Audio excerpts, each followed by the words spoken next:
Hey everybody, in this video we're going to look at this Israel moment number 34. Uncircumcised Jews in the Old Testament were not God's people. Now you'll see in this video he proves that he doesn't understand what the covenants are, and he also somewhat undermines his next video. So let's take a look. Hello, this is Pastor Stephen Anderson from Faithful Word Baptist Church in Tempe, Arizona. Today I want to talk about Genesis 17, verse 14, where the Bible reads, "And the uncircumcised man-child, whose flesh of his foreskin is not circumcised, that soul shall be cut off from his people. He hath broken my covenant." Now, a lot of people today would have you to believe that in order to be one of God's chosen people, you just have to be a certain ethnicity. And they'll say that the Jews, quote-unquote, today, because they descend from Abraham, Isaac, and Jacob, are God's chosen people just by virtue of their ethnicity, just by virtue of that physical descent. But what this verse shows is that even under the Old Covenant, you had to do more than just be born into a certain family in order to be one of God's chosen people. You had to also be circumcised.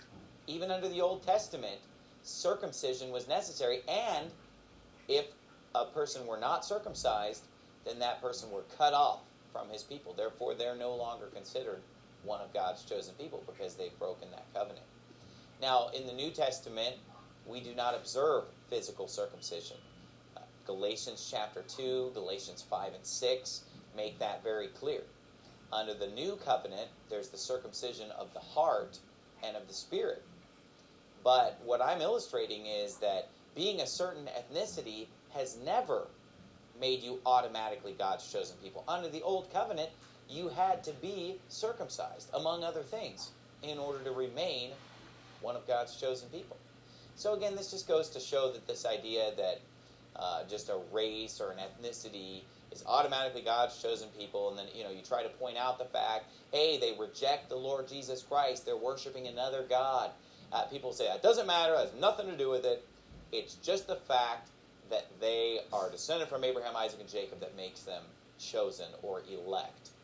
Now, some might say, well, they are physically circumcised, though, so under the Old Covenant, they're good. Well, guess what? The Old Covenant is no longer in effect. Hebrews 8 says, "And that he saith, the new covenant, he hath made the first old. Now that which decayeth and waxeth old is ready to vanish away." In the new covenant, if they don't believe in the Lord Jesus Christ, they are not the chosen people.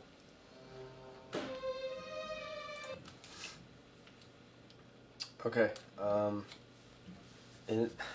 here he's talking about the Old Covenant, and he tries to make you think that the Old Covenant is this Abrahamic covenant. First of all, he reads the only thing he reads there is Genesis 17:14. "The uncircumcised man-child, whose flesh of his foreskin is not circumcised, that soul shall be cut off from his people. He hath broken my covenant." Well, Abraham, first of all, he does circumcise everybody in his house.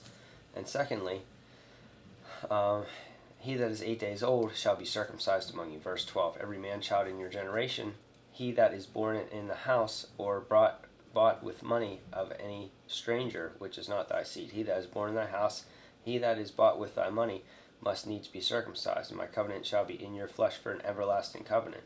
And then verse 14, and the uncircumcised man-child. Well, it's not really this. All this is talking about is physical death. It doesn't talk about the people of descending from Abraham as not being God's chosen people anymore. This is just talking about that particular person. It's not really even up to them most of the time because they're supposed to be circumcised when they're 8 days old, and so that is a type of the new the New Testament circumcision of the heart, because it's not really up to you, it's an operation of God. So the child has nothing to do with the circumcision of his flesh. It's his father that does it, or someone else, as we'll see here. Because look at Exodus chapter 4. Exodus chapter 4 verse 24. God kind of throws in just something out of the blue here in the midst of speaking to Abraham about Egypt and his people there. And in verse 24 it says, "And it came to pass by the way in the inn that the Lord met him and sought to kill him. Then Zipporah took a sharp stone and cut off the foreskin of her son and cast it at his feet, and said, Surely a bloody husband art thou to me. So he let him go. Then she said, A bloody husband thou art because of the circumcision." So here, Moses had not circumcised his son, and the Lord sought to kill him, and Zipporah saved him by circumcising him. And all that really deals with there is physical death. It doesn't talk anything about them not being God's chosen people anymore. And he talks about the old covenant. The old covenant, he goes to Hebrews, but he only quotes one verse in there, Hebrews chapter 8. Hebrews chapter 8 verses 8. Now you read the whole passage where it starts talking about the covenant, and you understand what covenant it's talking about. Verse 7 in Hebrews chapter 8, we've been over this passage many times because it shows throughout the series here, because it shows that Israel is still God's chosen people. Verse 7 says, "For if that first covenant had been faultless, then should no place have been sought for the second." And so you say, well, what is the first covenant? Well, let's keep reading.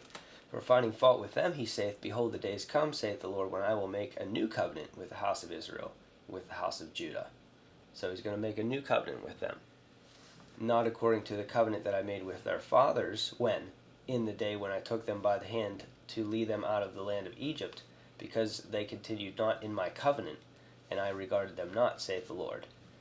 So the old covenant is not back there in Genesis with Abraham. It's some 400 years later with Moses in Exodus. That's the old covenant, when they had to start following the Mosaic covenant.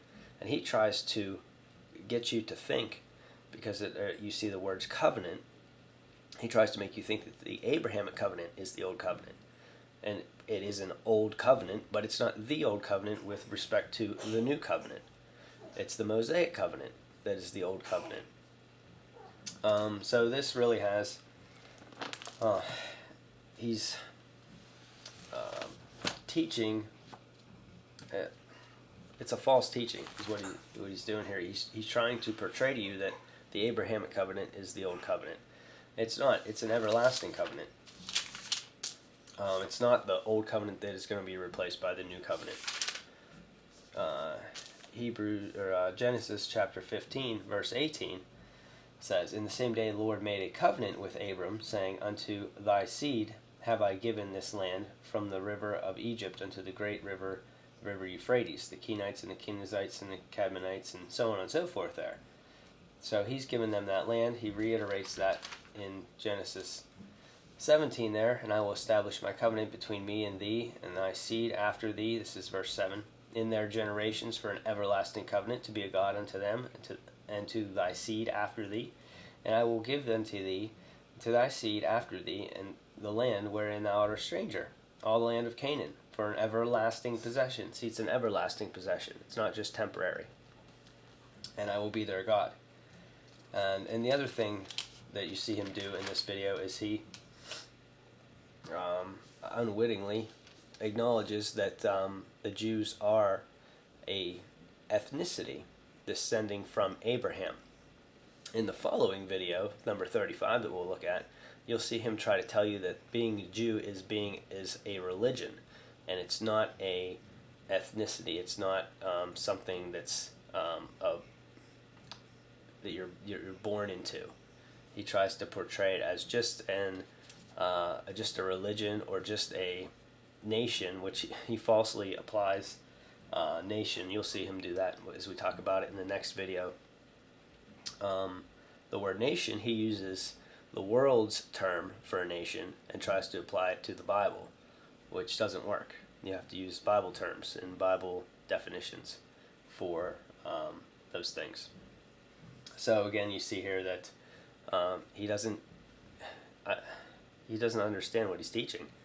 And he either doesn't understand or he's just lying to people because he's got their covenants mixed up. So I think that's it for this video, guys. I'll see you in number 35. Have a good night.